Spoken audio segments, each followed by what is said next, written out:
Sesuatu sedang berubah di Asia Tenggara dan ia berlaku lebih cepat daripada yang diramalkan sesiapa. Menjelang 2027, Malaysia bakal menyiapkan projek-projek infrastruktur yang mengambil masa 20 tahun untuk Singapura bina dan jiran-jiran kita memerhati dengan kebimbangan yang semakin meningkat. Thailand dan Vietnam fikir mereka ada masa. Mereka silap. Malaysia bukan sekadar mengejar ketinggalan lagi. Kita melompat ke hadapan. Dan jika anda faham apa yang sedang berlaku sekarang, anda akan nampak kenapa Kuala Lumpur bakal menjadi kuasa serantau yang paling tidak dijangka. Sebelum kita menyelami... Hai, halo, Assalamualaikum warahmatullahi wabarakatuh. Berjumpa lagi dengan saya, Merbat Official. Oke, apa kabar hari ini? Mudah-mudahan kabar daripada teman-teman semuanya, semoga kabarnya sehat selalu. Oke teman-teman, seperti biasa, jom di video kali ini kita reaction bareng nih. Salah satu video yang bertajuk tentang Thailand dan Vietnam bimbang Malaysia di tahun 2027 sedang maju terlalu pantas, teman-teman ya. 2027 Malaysia sudah jauh meninggalkan tak hanya Indonesia tapi Thailand, Vietnam, dan negara Asia Tenggara lainnya, teman-teman. Kok bisa Malaysia sejauh ini meninggalkan kita, teman-teman ya? Apa yang dilakukan oleh Malaysia? Apa penyebabnya? Dan bagaimana strategi Malaysia bisa menjadi negara yang sangat-sangat maju di negara Asia Tenggara ini, teman-teman ya? Oke, padahal negara Malaysia tidak sebesar Indonesia, teman-teman. Kecil loh. Tapi kok kemajuannya itu luar biasa. Oke, seperti videonya, jom kita simak bersama. Let's go. Sesuatu sedang berubah di Asia Tenggara dan ia berlaku lebih cepat daripada yang diramalkan sesiapa. Menjelang 2027, Malaysia bakal menyiapkan projek-projek infrastruktur yang mengambil masa 20 tahun untuk Singapura bina dan jiran-jiran kita memerhati dengan kebimbangan yang semakin meningkat. Thailand dan Vietnam fikir mereka ada masa. Mereka silap. Malaysia bukan sekadar mengejar ketinggalan lagi. Kita melompat ke hadapan. Dan jika anda faham apa yang sedang berlaku sekarang, anda akan nampak kenapa Kuala Lumpur bakal menjadi kuasa serantau yang paling tidak dijangka. Sebelum kita menyelami angka-angka dan projek-projek yang membentuk semula seluruh rantau ini, saya perlukan bantuan anda. Profesor ekonomi saya pernah beritahu saya yang rakyat Malaysia tidak cukup ambil peduli tentang kisah kejayaan negara sendiri untuk menonton kandungan seperti ini. Tetapi saya tidak bersetuju. Saya percaya kita berhak tahu bagaimana negara kita memposisikan diri berbanding jiran-jiran kita. Jika anda menonton ini dan anda rasa analisis ekonomi Malaysia penting, tekan like dan tolong saya buktikan yang kita sebenarnya ambil berat untuk memahami pertumbuhan negara kita sendiri. Assalamualaikum. Inilah yang kebanyakan orang terlepas pandang. Semasa Thailand menghabiskan 3 tahun lepas berhadapan dengan peralihan politik dan Vietnam bergelut dengan penempatan semula kilang selepas eksodus China-Malaysia. Senyap-senyap melaksanakan strategi yang tidak disangka sesat. Diam-diam. Angka-angka tidak menipu. Pada 2024, KDNK per capita Malaysia mencecah USD 13,315, mengekalkan kelebihan 42% berbanding Indonesia dan terus memimpin Thailand dan Vietnam dalam sektor-sektor utama. Tetapi itu cuma asasnya. Apa yang bakal datang pada 2027? Inilah yang buat penganalisis serantau bimbang. Zon ekonomi khas Johor Singapura bukan sekadar satu lagi projek pembangunan. Ia adalah penstrukturan semula bernilai USD 17 billion. Tentang bagaimana Asia Tenggara menjalankan ekonomi rentas sempadan. Apabila ini beroperasi sepenuhnya pada 2027, anda akan lihat pergerakan lancar barangan, bakat, dan modal antara Johor Bahru dan Singapura. Fikirkan apa maksudnya itu. Kepakaran kewangan dan modal Singapura digabungkan dengan kapasiti pembuatan dan ketersediaan tanah Johor, mencipta sesuatu yang tidak boleh ditiru oleh koridor ekonomi Timur Thailand maupun taman-taman perindustrian Vietnam. Lembaga Pelaburan Thailand nampak pengumuman itu dan segera melancarkan 3 package insentif baharu. Itu bukan kebetulan. Tu kebimbangan.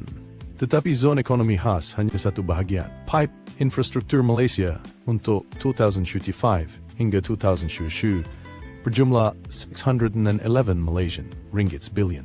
Biar saya letak dalam perspektif. Seluruh koridor ekonomi Timur Thailand, projek mega perdana mereka, bernilai kira-kira 450 Malaysian ringgits billion tersebar selama 20 tahun. Malaysia menggunakan lebih banyak modal dalam 3 tahun daripada inisiatif terbesar Thailand dianggarkan untuk 2 dekad. Jumlah perbelanjaan infrastruktur Vietnam untuk keseluruhan Pelan Pembangunan 2021 to 2030. Mereka adalah sekitar 520 Malaysian ringgit billion. Malaysia menyamai itu dalam kurang daripada 1/3 masa. Kemana wang ni pergi? Projek Mass Rapid Transit 3 saja membawa tag harga 50 Malaysian ringgit billion, menghubungkan Klang ke Kuala Lumpur dengan 27 stesen rel bandar generasi terkini. Sasaran siap. Akhir 2027. Kereta api berkelajuan tinggi Kuala Lumpur, Singapura kembali di atas meja selepas bertahun-tahun rundingan, mewakili satu lagi pelaburan 70 Malaysian ringgit billion. Apabila beroperasi, ini memotong perjalanan KL Singapura kepada 90 minit. Itu lebih cepat daripada terbang bila anda ambil kira masa di lapangan terbang. Bangkok ke mana-mana masih mengambil masa minimum 3 jam dengan kereta api konvensional. Hanoi ke Ho Chi Minh. Anda akan naik penerbangan atau menghabiskan 30 jam di atas kereta api. Pelan Induk Pengangkutan Pulau Pinang menggunakan 46 Malaysian ringgit billion untuk mengubah pulau itu menjadi hak bandar pintar sebenar dengan transit rel ringan, terowong bawah laut, dan lebuh raya bertingkat. Sasaran siap. 2027. Pulau Pinang memposisikan diri sebagai jawapan Malaysia kepada Shenzhen. Pembuatan berteknologi tinggi, pengembangan semikonduktor, dan kini infrastruktur ketersambungan bertaraf dunia. Vietnam telah cuba membina hub teknologi di Da Nang selama 8 tahun. Malaysia melakukannya dalam separuh masa itu dengan 3 kali ganda ketumpatan pelaburan. Di sini Berarti secara tidak langsung Malaysia benar-benar jauh tuh melampaui Thailand, Vietnam. Gila. Sebagus ini teknologi Malaysia sehingga negara ini di tahun 2027 nanti sudah jauh meninggalkan Indonesia, tontonnya. inilah Wow. ia menjadi menarik. Aliran pelaburan langsung asing memberitahu anda segala-galanya tentang di mana wang pintar melihat masa depan. Pada 2024, Malaysia menarik USD 14.1 billion FDI yang diluluskan. Tetapi lihat komposisinya, 73% masuk ke dalam sektor bernilai tinggi, elektrik dan elektronik, jentera dan peralatan, dan ekonomi digital. Vietnam menarik lebih banyak jumlah FDI keseluruhan pada sekitar USD 23 billion. Tetapi 60% masih pembuatan pakaian dan kerja pemasangan margin rendah. Thailand menarik USD 11 billion, tertumpu banyak dalam otomotif, yang menghadapi gangguan kenderaan elektrik global. Pertaruhan Malaysia berbeza. Pelan Induk Perindustrian Baharu 2030 secara khusus mensasarkan kecerdasan buatan, pengkomputeran awan, bahan termaju, dan tenaga boleh baharu. Ini bukan sektor intensif buruh. Ini adalah industri intensif modal, margin tinggi, yang memerlukan tempat apa yang Malaysia sedang bina.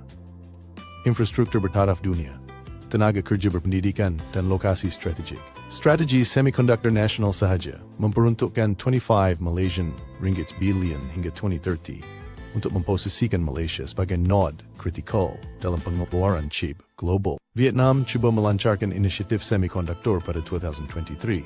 Jumlah peruntukan kira-kira RM 4 billion. Strategi chip Thailand masih dalam semakan jawatan kuasa. Infrastruktur pendidikan mungkin tidak kedengaran menarik, tetapi inilah kenapa ia penting. Malaysia menyiapkan 12 kampus politeknik baharu dan 6 universiti teknikal antara 2025 dan 2027 dengan kurikulum khusus direka sekitar keperluan industri 4. Jumlah pelaburan 18 Malaysian ringgit billion. Ini bukan universiti AM. Ini adalah kilang bakat disasarkan untuk sektor-sektor tepat yang Malaysia rayu dengan insentif FDI. Vietnam menghasilkan lebih banyak jurutera setiap tahun. Tetapi pendidikan teknikal Malaysia menghasilkan pakar dalam reka, Wow. bentuk semikonduktor, robotik termaju, dan pelaksanaan AI. Sistem pendidikan vocational Thailand masih sebahagian besarnya tertumpu pada pembuatan tradisional dan hospitality. Lebuh Raya Pan Borneo mewakili sesuatu yang kebanyakan penganalisis serantau terlepas pandang sepenuhnya. Projek 32 Malaysian ringgit billion ini bukan sekadar jalan raya. Ia adalah pembukaan potensi ekonomi Malaysia Timur. Apabila fasa 1 siap pada 2027, Sabah dan Sarawak memperoleh rangkaian logistik bersepadu yang menjadikan ekspor pertanian, pembangunan pelancongan, dan pengekstrikan sumber jauh lebih cekap. Strategi ekonomi hidrogen Sarawak disokong oleh 15 Malaysian ringgit billion pembiayaan negeri dan persekutuan memposisikan Bintulu sebagai hub ekspor tenaga boleh baharu. Thailand ada matlamat tenaga boleh baharu Vietnam ada sasaran tenaga boleh baharu. Malaysia sedang membina infrastruktur sebenar untuk mengekspor tenaga boleh baharu ke Singapura. Dan mungkin lebih jauh lagi. Mari kita bincang tentang sesuatu yang tidak dijangka sesiapa. Infrastruktur digital. Pelancaran 5 grams Malaysia mencecah 73% liputan penduduk menjelang akhir 2024. Sasaran untuk 2027. 95% liputan, termasuk kawasan luar bandar, menjadikan Malaysia negara paling bersambung di tanah besar Asia Tenggara. Ini penting kerana pertumbuhan ekonomi digital memerlukan ketersambungan yang boleh dipercayai, pantas di mana-mana, bukan hanya di bandar. Liputan 5G Vietnam berada sekitar 40%. Penggunaan Thailand telah ditangguhkan beberapa kali dan kini meliputi kurang daripada 50% penduduk. Inisiatif My Digital memperuntukkan 70 Malaysian ringgit billion hingga 2030 untuk transformasi digital. Tetapi pecutan dimuat hadapan. Menjelang 2027, Malaysia mensasarkan 60% PKS didigitalkan sepenuhnya dengan e-invoice bersepadu, pembayaran digital, dan operasi berasaskan awan sebagai standard. Kerajaan membina ekosistem ini melalui insentif, infrastruktur, dan penerimaan wajib dalam perolehan sektor awam. Strategi ekonomi digital Vietnam mempunyai matlamat yang sama, tetapi dengan garis masa 2030. Dan kurang daripada separuh komitmen modal. Pelan transformasi digital Thailand masih bergelut dengan penyelarasan antara pelbagai agensi kerajaan. Infrastruktur pelabuhan mendedahkan satu lagi kelebihan strategik. Pengembangan pelabuhan Klang akan meningkatkan kapasiti kepada 25 juta TEU menjelang 2027. Tetapi inilah butiran penting. Ia bukan hanya tentang jumlah. Malaysia sedang membina teknologi pelabuhan pintar automatik yang mengurangkan masa tinggal dan meningkatkan kecekapan. Pengembangan pelabuhan Pulau Pinang menggabungkan logistik dipacu AI dan teknologi pelabuhan hijau. Jumlah pelaburan dalam pemodenan pelabuhan hingga 2027-22 Malaysian ringgit billion. Pelabuhan-pelabuhan Vietnam mengendalikan jumlah volum lebih tinggi, tetapi purata masa tinggal adalah 48 jam. Sasaran Malaysia untuk 2027 di bawah 18 jam. Dalam logistik, masa adalah segalanya. Apa yang tidak dilihat sesiapa ialah transformasi perkhidmatan kewangan Malaysia. Inisiatif Pusat Kewangan Islam Antarabangsa bukan lagi hanya tentang perbankan Islam. Malaysia memposisikan Kuala Lumpur sebagai hub kewangan mampan untuk Asia. Sukuk hijau, bond peralihan, instrumen pembiayaan berkaitan ESG. Malaysia mengeluarkan lebih banyak sukuk hijau pada 2024 daripada seluruh dunia digabungkan. Menjelang 2027, dengan platform pertukaran digital Suruhanjaya, security baharu, dan infrastruktur kewangan diperluas, Kuala Lumpur membina pipe untuk masa depan kewangan mampan Asia. Bangkok mahu menjadi hub fintech. Ho Chi Minh mahu menjadi pusat startup. Kuala Lumpur membina infrastruktur untuk menjadi tempat modal mampan mengalir melalui Asia. Sektor aeroangkasa Jadi artinya Malaysia ini mempersiapkan diri ini sudah lama dan target Malaysia ini untuk melampaui Thailand, Vietnam dan menjadi negara terbaik di Asia ini targetnya 2027. Malaysia akan jauh meninggalkan kita. Persiapan bagus teman-teman, infrastruktur dan memanfaatkan kecerdasan buatan ini luar biasa Malaysia. Jadi adanya AI ini oleh Malaysia dimanfaatkan untuk kemajuan negaranya. Salah satunya sih banyak faktor yang menyebabkan kenapa Malaysia itu jauh lebih baik daripada Indonesia dan bahkan Thailand dan Vietnam ini bimbang. Mungkin sebentar lagi Malaysia sudah jauh melampaui mereka ini. Karena Malaysia ini mencetak generasi yang luar biasa hebat teman-teman ya, sehingga menyebabkan Malaysia menjadi negara yang tidak tertandingi di Asia Tenggara nantinya ini. Menunjukkan strategi ketepatan Malaysia. Pengembangan hub aeroangkasa Subang yang siap pada 2026 mensasarkan perkhidmatan penyelenggaraan, pembaikan, dan baik pulih untuk rantau ini. Pelaburan 8 Malaysian ringgit billion. Ini bukan bersaing dengan Boeing atau Airbus. Ini adalah menangkap sektor service margin tinggi ketika industri penerbangan Asia pulih dan berkembang. Vietnam ada cita-cita aeroangkasa. Thailand ada rangkaian aeroangkasa. Malaysia ada landasan, hangar, dan juruteknik bertauliah siap untuk servis pesawat pada 2027. Infrastruktur pelancongan perubatan menunjukkan satu lagi langkah terkalkulasi.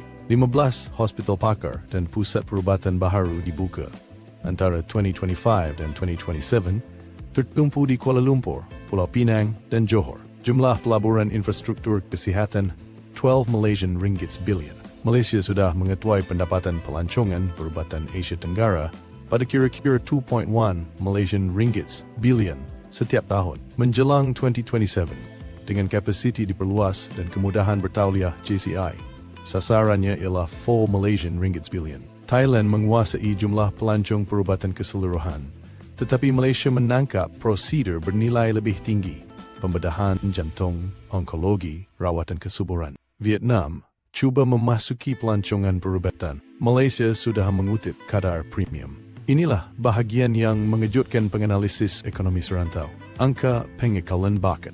Masalah pelarian otak Malaysia yang teruk dari segi sejarah dengan beribu-ribu berpindah ke Singapura, Australia dan Teluk berbalik pada 2024. Buat pertama kalinya dalam 20 tahun, lebih ramai rakyat Malaysia berkemahiran pulang daripada yang pergi. Gabungan pembangunan infrastruktur, penciptaan pekerjaan bernilai tinggi, dan peningkatan kualiti hidup di bandar-bandar utama mencipta faktor tarikan. Program Returning Expert menawarkan insentif cukai, tetapi tarikan sebenar adalah peluang. Apabila anda boleh bekerja pada projek semikonduktor terkini, pembangunan AI, atau kewangan mampan di Kuala Lumpur dengan tahap gaji Singapura.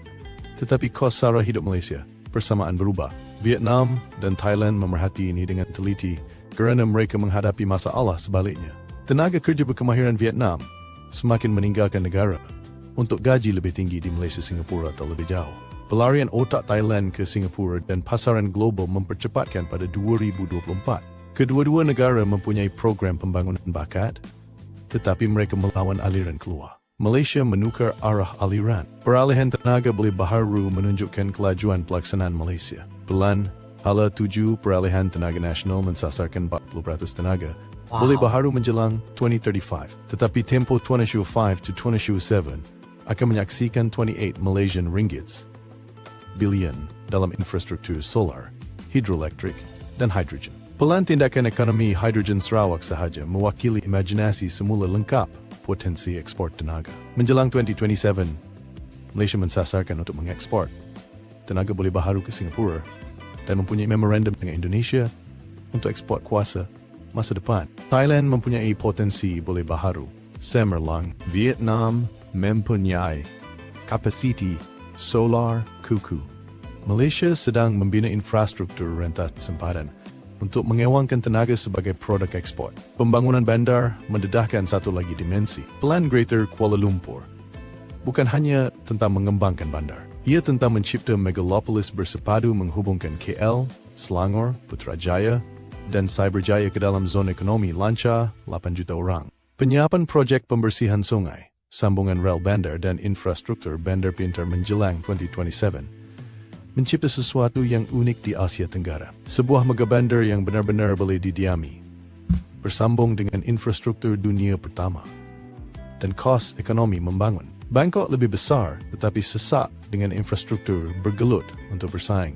Ho Chi Minh dinamik tetapi menghadapi isu banjir dan lalu lintas serius. Kuala Lumpur pada 2027 memposisikan diri sebagai bandar utama rantau yang sebenarnya berfungsi. Infrastruktur keselamatan makanan mungkin kelihatan membosankan, tetapi program pemodenan pertanian Malaysia penting secara strategik. 8 Malaysian ringgits billion diperuntukkan. Jadi semuanya sektor di Malaysia, baik dalam negeri pertanian, semuanya dimanfaatkan untuk kemajuan negaranya, untuk kesejahteraan rakyatnya. Semuanya tidak terkecuali dan dimanfaatkan oleh negara dan kembali kepada rakyat. Inilah sebabnya kenapa tahun 2027 Malaysia menjadi negara yang jauh lebih baik daripada kita. Salah satu faktornya seperti ini, teman-teman ya. Hingga 2027 untuk pertanian ketepatan, pertanian persekitaran terkawal, dan pembangunan rantai sejuk logistik. Matlamatnya bukan hanya keselamatan makanan, ia memposisikan Malaysia sebagai pengekspor makanan dalam Asia Tenggara. Dengan perubahan iklim memberi kesan kepada pertanian tradisional di seluruh rantau. Pelaburan Malaysia dalam pertanian tahan iklim dan teknologi makanan mencipta leverage masa depan. Apa yang berlaku jika semua ini benar-benar berjaya? Jika menjelang akhir 2027 Malaysia mempunyai kereta api berkelajuan tinggi beroperasi, garisan MRT siap, pelabuhan diperluas berjalan pada kecekapan puncak, zon ekonomi khas berfungsi, dan kedudukan tegar dalam semikonduktor, kewangan mampan, dan ekspor tenaga boleh baharu. Anda melihat dinamik serantau yang berbeza secara asasnya. Kedudukan Thailand sebagai hub logistik serantau menjadi dipersoalkan. Kelebihan Vietnam dalam kos buruh pembuatan terhakis ketika automasi dan pengeluaran bernilai tinggi lebih penting daripada buruh murah. Peranan tradisional Singapura sebagai satu-satunya hub Asia Tenggara untuk kewangan dan perkhidmatan bernilai tinggi menghadapi alternatif yang boleh dipercayai. Garis masa inilah yang menjadikan ini mengancam. Ini bukan visi 2040. Ini adalah hasil 2027. Projek-projek yang sudah dalam pembinaan dengan modal diperuntukkan dan tarikh siap dikunci. Thailand boleh umumkan rancangan baharu. Vietnam boleh tarik lebih banyak pelaburan langsung asing. Tetapi Malaysia mempunyai crane bergerak, talian rel beroperasi, dan infrastruktur berfungsi akan beroperasi dalam 24 bulan. Daya saing serantau bukan jumlah sifar, tetapi perhatian dan modal adalah... Ya, begitulah kelebihan negara Malaysia, teman-teman. Siap-siaplah. Malaysia benar-benar akan jauh meninggalkan kita, termasuk salah satunya Thailand, Vietnam, dan bahkan Indonesia.